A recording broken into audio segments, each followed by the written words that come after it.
یہ میں آپ کو مثال دے رہا ہوں، انسان اپنے علم کے خلاف کرنے کی طاقت رکھتا ہے، چاہے صحیح بھی ہو۔ ساری دنیا جانتی ہے جھوٹ لعنت ہے۔ جھوٹ بولنے والا کبھی نہیں کہتا کہ میں صحیح کام کر رہا ہوں، وہ کہتا ہے جی اس کے بغیر گزارا نہیں، بات تو غلط ہے پر اس کے بغیر گزارا نہیں۔ ملاوٹ کرنے والا کہتا ہے کہ میں صحیح کام کر رہا ہوں، وہ کہتا غلط ہے، اس کے بغیر گزارا نہیں۔ تو یہ میں آپ کو چند مثالیں دے رہا ہوں۔ رشوت لینے والا کبھی نہیں کہتا حلال کھا رہا ہوں، سود کھانے والا کبھی نہیں کہتا میں حلال کھا رہا ہوں، شراب پینے والا، بدکاری کرنے والا کبھی نہیں کہتا میں ٹھیک کر رہا ہوں، یار غلط کر رہے ہیں۔ یہ میں آپ کو چند مثالیں دی ہیں کہ انسان اپنے علم کے خلاف بھی چلتا ہے، صحیح علم جانتے ہو بھی اس کو رد کرنے کی طاقت رکھتا ہے، اور صحیح بھی چل سکتا ہے۔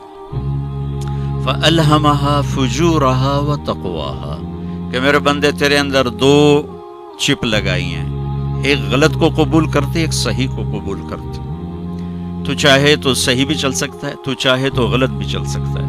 فَمَنْ شَاءَ فَلْيُؤْمِنْ وَمَنْ شَاءَ فَلْيَكْفُرْ چاہو تو کفر کا راستہ اختیار کرو، چاہو فرمانبرداری کا راستہ اختیار کرو۔